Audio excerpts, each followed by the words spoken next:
Hello there and welcome back to another video. Today we're going to talk about loot in Season 4 of Shadowlands, and the blue post that just came out confirming the purpose of these 3 brand new vendors that are going to be pretty useful in Season 4. So I'm going to go through all of that and also their plans in regards to upgrading items in Season 4 as well. But before we jump into that, I just want to shout out my Twitch, twitch.tv/MrGM. If you want to see me streaming World of Warcraft, patch 9.2 PTR, 10.0 Alpha Beta, and more, I'm over on twitch.tv/MrGM every single day.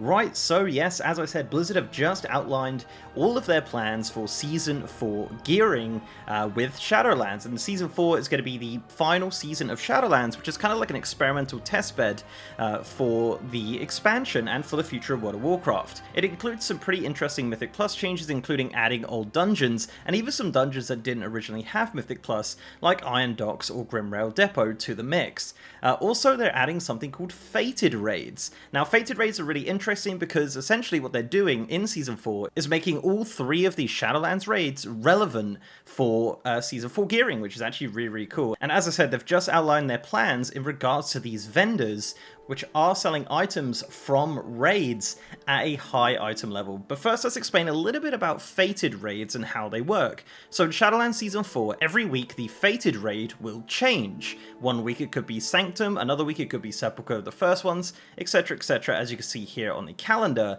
it is on a weekly rotation. Now when a raid is in Fated, it'll have a special affix, and the items that will drop are at a higher item level than the regular raid. So essentially, like one week you're going to be doing Nathria, the next you're going to be doing Sanctum, and then the week after that you'll be doing Sepulchre, the first ones. And that's how the rotation of raids will work. And those item levels follow the standard procedure of a regular season, so there'll be 26, I believe, item levels higher than what they are at the moment. So I believe normal mode would be around about 278 or so.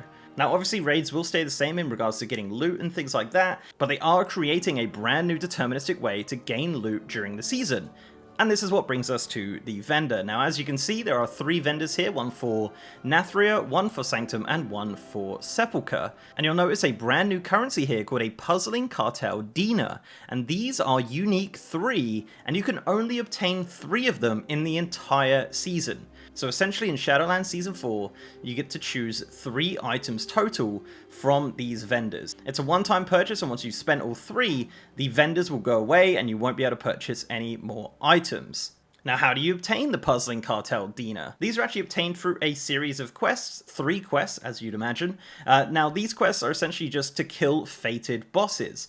The first quest requires you to kill 30 fated bosses, the second quest requires 20 kills, and then the final quest will require 10 kills, and those will reward the Puzzling Cartel Dinar. And that's how you get this item. And as I said, you get a choice of 3 items. These vendors do sell trinkets and weapons for the most part. That seems to be the items that they do sell. They don't sell gear pieces as such. It's just trinkets and weapons. But some of the items that drop from the last boss will be a higher item level at 285, but they are still the exact same price. So you're probably looking at this vendor and you're like, okay, cool, that seems really cool. You get to buy normal mode items, that's really great. But you're like, well, this is kind of pointless if I'm doing, you know, heroic or mythic fated raids. So what Blizzard are actually doing to combat that is adding some brand new items which drop in heroic and mythic fated raids. Now these items are called confounding ciphers, and if you combine 20 of them, you can actually upgrade a normal mode item to heroic quality, and you can upgrade a heroic item to mythic quality with these items. Now it doesn't look like there's a limit on them either, and the confounding ciphers are 100% drop chance.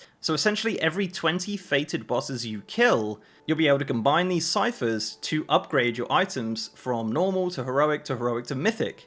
So deterministic loot, deterministic upgrades, which is really cool, and I really like that system. It's really good, especially if, you know, kind of struggling with loot or anything like that. You can just, you know, for example, buy this gun on normal mode, you know, do heroic, kill 20 heroic bosses, and then upgrade the gun that you purchased to heroic, and then start mythic, and then you get 20 mythic bosses, and then you can upgrade the gun to mythic, obviously if you haven't had it drop anyway. So I think it's a really cool system. It seems like a really neat and interesting way of doing gearing, especially in Season 4 where we're just kind of like, you know, doing our final pieces of gearing before we jump into Dragonflight. So yeah, that's pretty much what their plans are for Season 4. There was some speculation on these vendors. They were spawned a while ago, but it is really good Blizzard coming out with like that massive blue poster just explaining everything nice and simply for us. So yeah, Season 4 is going to be pretty interesting for raid loot for sure.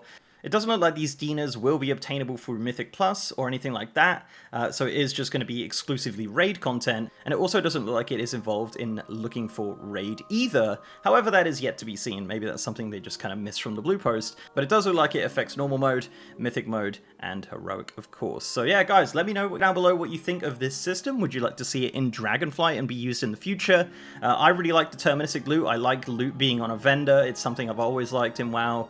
Back in Wrath of the Lich King, kind of gearing like that was super fun. So yeah, let me know down below, guys, what you think of this brand new gearing system. Before I go, let's give a massive shout out to my amazing patrons, YouTube channel members, and Twitch subs. You guys are awesome, and if you'd like to support the channel in any of those ways, links are down below. So leave a like on this video, guys, if you liked it, and subscribe if you haven't. I've also got a partner Discord channel with over 3,000 members, and as I said, I'm now streaming on twitch.tv/MrGM. If you want to see me streaming World of Warcraft, patch 9.2 PTR, Season 4 testing, of course, and then 10.0 Alpha, Beta, and beyond, guys, I'm over on twitch.tv/MrGM every single day. And with that, guys, I'll see you next time.